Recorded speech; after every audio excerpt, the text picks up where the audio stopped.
পোলা তো নয়, সে তো আগুনেরই গোলা। তবে আগুন দিয়ে আগুন কাটাকাটির মতো একটা অবস্থা তৈরি হয়েছে। আজকে জাতীয় নাগরিক কমিটির একজন কি বলা হয় যে নেতাই আমরা বলতে পারি, এই মুহূর্তে আহ্বায়ক যিনি, নাসির উদ্দিন পাটোয়ারি, নামটা চিনেন তো? এমন এমন বক্তব্য তিনি দেন, তার এই বক্তব্যে ভাই মানে গাছের আগুন মাছে, মাছের আগুন পানিতে, মানে দৌড়াদৌড়ি করে। আজকে যে বক্তব্য দিয়েছেন, কোনো দলের নাম মেনশন করেন নাই, তা আমরা যখন কথা বলি তখন বলে যে ভাই আমরা কি মেনশন করছি? তবে বাংলাদেশের জনগণ এই মুহূর্তে বোঝে যে আসলে লড়াইটা চলছে বিএনপি বনাম বৈষম্য বিরোধী, কারণ ইস্যুগুলো নিয়ে শুরু হয়েছে। আজকে বলা হচ্ছে সংস্কার প্রক্রিয়ায় বাধা দিলে ঠিক শেখ হাসিনার মতন পরিণতি হবে। তো শেখ হাসিনার পরিণতি কি হয়েছে? পতন হয়েছে, বাংলাদেশ ছেড়ে পালাইতে হয়েছে, রাইট? বিএনপি তো ক্ষমতায় নাই, তো যেহেতু ক্ষমতায় নাই তাদের পতন হওয়ার সুযোগ নাই, পালানোর সুযোগ আছে, পালানোর মতন পরিস্থিতি তৈরি হতে পারে। নাসির উদ্দিন পাটোয়ারির এই বক্তব্যকে ঘিরে এই মুহূর্তে মিডিয়াতে আবারও তোলপাড়। সে বলছে যে বিচার প্রক্রিয়া ও সংস্কার প্রক্রিয়ায় যদি কেউ বাধা দেয়, তো কে চাচ্ছে না বিচার আর সংস্কার ইস্যুতে একটু বিপরীত ভূমিকা রাইট নাও, পরে চাচ্ছে, এটা হচ্ছে বিএনপি। জামাতও বলছে আগে সংস্কার জরুরি, তাহলে আর কোনো দল নো, বলছে তাদের পরিণতি হবে শেখ হাসিনার মতন। আর এই জন্য বৈষম্য বিরোধী ছাত্র আন্দোলনের সবাইকে আবারও প্রস্তুত থাকার আহ্বান জানিয়েছেন জাতীয় নাগরিক কমিটির আহ্বায়ক নাসির উদ্দিন পাটোয়ারি। তিনি বলছেন ৭২-এর সংবিধান দিয়ে এই দেশে বহুদলীয় গণতন্ত্র সম্ভব নয়, তাই গণপরিষদের মাধ্যমে ফ্যাসিবাদ বিরোধী সংবিধান প্রয়োজন। আপনার গতকালকে একটা প্রতিবাদ সমাবেশ হয়েছিল March for unity and justice শিরোনামে। তো তিনি বলছেন দেশের সংকট সমাধানে আমাদের ঐক্যবদ্ধ হয়ে গণপরিষদ নির্বাচনের দিকে হাঁটতে হবে। প্রিয় দর্শক, ধারাবাহিকভাবে এতক্ষণ ভিডিওগুলো দেখলেন, আরো কিছু চমকপ্রদ তথ্য বা ভিডিও আপনাদের সামনে উপস্থিত করব, যেগুলো দেখলে অবশ্যই অবাক হবেন। তাই ভিডিওটিতে একটি লাইক করে দিয়ে সম্পূর্ণ ভিডিওটি মনোযোগ সহকারে দেখার জন্য আমি অনুরোধ করছি। আর যারা ইতিমধ্যে সাবস্ক্রাইব করে দিয়েছেন তাদেরকে জানাই অসংখ্য অসংখ্য ধন্যবাদ। তো চলুন কথা বাড়াবো না, দেখে আসি ভিডিওটি।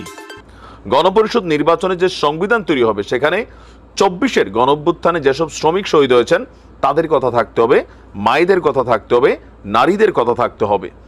তিনি বলছেন যে প্রাইভেট বিশ্ববিদ্যালয়ের সহযোদ্ধারা, পাহাড়ের সহযোদ্ধা, সমতলের সহযোদ্ধা, আমরা সবাই এক হতে হবে, মুজিববাদের একদলীয় সংবিধান থেকে বের হয়ে আমরা বহুদলীয় সংবিধানের দিকে যাত্রা করি। আবার ওই সমাবেশেই একজন বলছেন এদেশে মুজিববাদ জিয়াবাদ কোনো কিছুই রাখবো না, থাকবে না।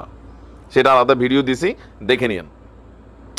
ইভেন আপনার প্রোক্লেমেশন অফ জুলাই, সেটার গুরুত্ব তারা তুলে ধরেছে। তারা বলছে যে বৈষম্যমুক্ত নতুন বাংলাদেশ বিনির্মাণে যে কোনো ষড়যন্ত্র মোকাবেলায় সবাইকে ঐক্যবদ্ধ থাকতে হবে। আর আপনার আমরা যদি দেখি যে মানে এই মুহূর্তে এই যে বক্তব্যগুলো আসছে একের পর এক, পোলাপাইন মানুষ, শরীরে রক্ত গরমের কারণেই তারা কিন্তু পারছে। আবার এই সমাবেশ থেকে আরেক ছেলে বলছিল ১৭ বছর কই ছিলেন, খাটের তলায় লুকাইছিলেন, আমরা বুলেট খাইছি, খাইয়া আপনাদেরকে আজকে এই কথাগুলো বলার সুযোগ দিচ্ছে। আবার বিএনপি বলছে ২০ দিনে তোমরা কি সব করে ফেলছো? ১৭ বছর বিএনপির নেতাকর্মীরা জেল খাটছে, মামলা খাইছে, হামলা খাইছে, তোমরা তখন ছাত্রলীগের সাথে বৈশা সিঙ্গাড়া খাইছো, সমোসা খাইছো, হ্যাঁ পেপসি খাইছো, তোমরাও তো এগুলা করছো। পরে দিয়ে তোমাদের কোটা আন্দোলন থেকে পিছনে পিছনে পিছনে পিছনে ব্লা ব্লা ব্লা এন্ড সরকার পতন। এই যে পাল্টাপাল্টি বিরোধী বক্তব্য কার জন্য কল্যাণ করছে? আওয়ামী লীগের জন্য। দিন শেষে সমীকরণটা এরকম হইলেও আমরা আশ্চর্য হব না যে কখনো বিএনপি রাজপথে নামলে পরিচয় দিয়া হোক, পরিচয় না দিয়া হোক, ছাত্রলীগ, যুবলীগ, আওয়ামী লীগ নামবে। বিপরীত টিমটাকে জামাত এবং বৈষম্য বিরোধীরা একটা টিম, কিন্তু কোথাও না কোথাও সবাই এটা আমরা দেখছি, বুঝতেও পারছি।